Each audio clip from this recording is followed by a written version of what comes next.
Saint Norbert, also known as Saint Norbert of Xanten, bishop, confessor, founder, defender of the Eucharist, and apostle of the Eucharist, Saint Norbert was born at Xanten in the Rhineland, about the year 1080. The early part of his life was devoted to the world and its pleasures. He entered upon the ecclesiastical state in a worldly spirit. The thunderstorm had boiled up suddenly as Norbert was out riding. Norbert, who had always chosen the easy way, would never have deliberately gone on a journey that promised danger, risk, or discomfort. He had moved easily from the comforts of the noble family he was born into at about 1080 to the pleasure-loving German court. He had no hesitations about joining in any opportunity to enjoy himself, no matter what the source of that pleasure. To ensure his success at court, he also had no qualms about accepting holy orders as a canon and whatever financial benefices that came with that position, although he did hesitate at becoming a priest and the implied responsibilities that came with that vocation. But now high winds pushed and pulled at his fashionable coif, rain slashed at his fancy clothes, and dark roiling clouds pressed night down upon his light thoughts. A sudden flash of lightning split the dark and his horse bucked, throwing Norbert to the ground. For almost an hour, the still form of the courtier lay unmoving. Even the rain soaking his clothes and the howl of thunder did not bring him back to consciousness and life. When he awoke, his first words were, "Lord, what do you want me to do?" The same words Saul spoke on the road to Damascus. In response, Norbert heard in his heart, "Turn from evil and do good. Seek peace and pursue it." He immediately returned to the place of his birth, Xanten, to devote himself to prayer and penance. He now embraced the instruction for the priesthood he had avoided and was ordained in 1115.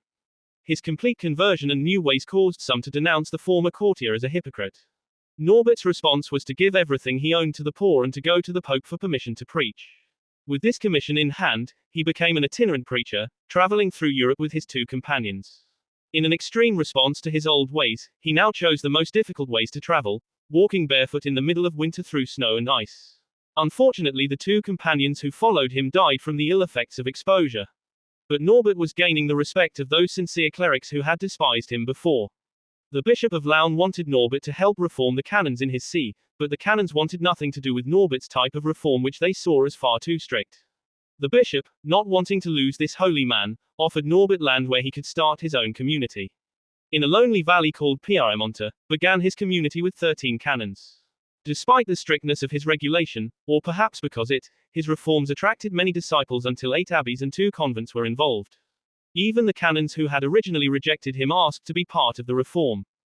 In Norbert's community we have the first evidence of lay affiliation with a religious order. This came about when a Count Theobald wanted to join Norbert. Norbert realized that Theobald was not called to holy orders but to marriage and worldly duties. But he did not entirely reject Theobald, giving him a rule and devotions as well as a scapular to wear to identify him as part of the community. It was on the trip accompanying Theobald to his marriage, that Norbert was spotted by Emperor Lothair and chosen as Bishop of Magdeburg. Legend has it the porter refused to let Norbert into his new residence, assuming he was a beggar. When the crowd pointed out to the flustered porter that this was the new bishop, Norbert told the porter, "You were right the first time." Norbert carried the love of reform that he had found in his own life to his new diocese. As usual, this made him many enemies and he was almost assassinated. Disgusted with the citizens' desire to keep to their old ways, he left the city, but was soon called back, not because the citizens missed him but because the emperor and the pope pressured them. When 2 rival popes were elected after the death of Honorius II, Norbert helped try to heal the church by getting his admirer the emperor to support the first elected, Innocent II. At the end of his life he was made an archbishop, but he died soon after on June 6, 1134 at the age of 53.